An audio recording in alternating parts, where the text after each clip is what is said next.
Menurut data BPS terbaru, ada lebih dari 450.000 lulusan sarjana hingga doktor yang sulit mendapatkan pekerjaan.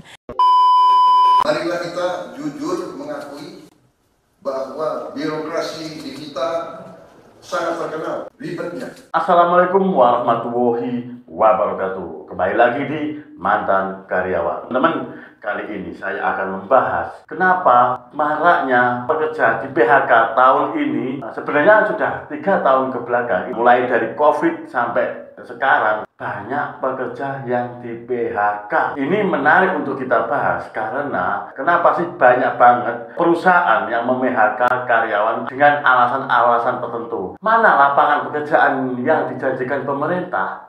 Sedangkan di era Jokowi tidak ada pembangunan pabrik secara masif. Faktanya yang ada hanyalah produk impor dari Cina atau dari luar negeri yang sangat masif masuk di Indonesia secara legal, yang membuat para pengusaha-pengusaha banyak pesaingnya. Apalagi produk dari luar negeri dijual dengan sangat murah, sehingga produk lokal kita kalah saing dan minimnya minat dari masyarakat Indonesia. Dan para pengusaha menunggu transisi politik dan menunda investasi besar-besaran hingga kondisi politik di tanah air stabil. Terbukti dengan dilantiknya Presiden terpilih Prabowo, sekarang banyak investor yang langsung antri, teman-teman ya. Selanjutnya, serta dengan perkembangan teknologi, perusahaan memilih investasi yang lebih efisien seperti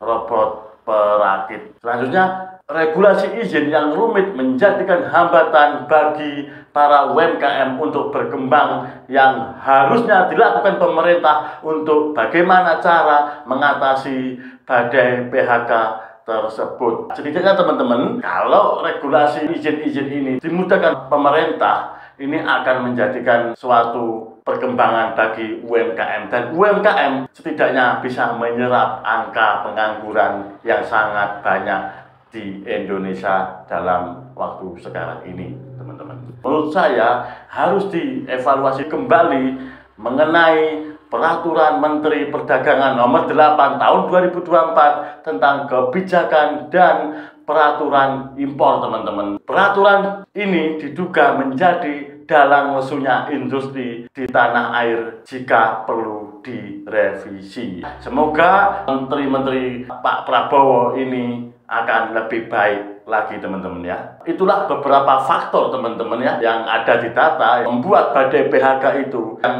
paling kelihatan maraknya impor dari luar negeri, terutama di Cina, teman-teman.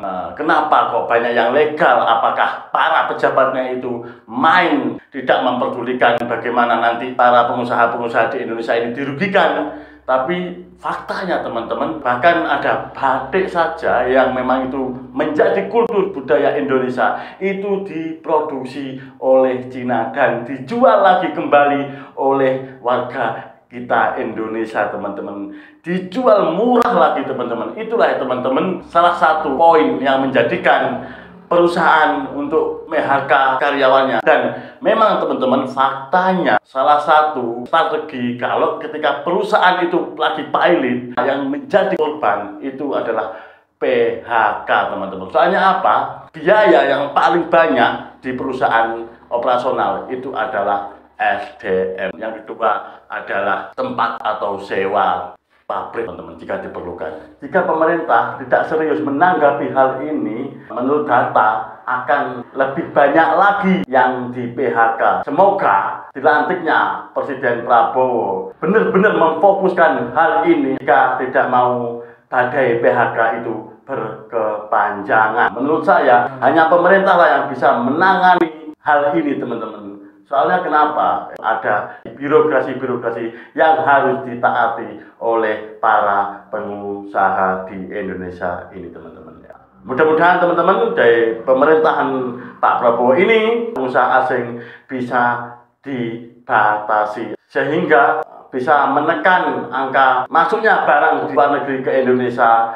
Dan statement dari Pak Prabowo banyak pejabat yang kong kali kong memonopoli pasar, gimana pun caranya. Statement Prabowo itu menunjukkan bahwa pemerintahan Jokowi itu banyak bobroknya di sektor pengusaha lokal, teman-teman ya. Oke teman-teman, hanya itu yang bisa saya sampaikan. Semoga di awal kepemimpinan Pak Prabowo, Indonesia akan menjadi lebih baik.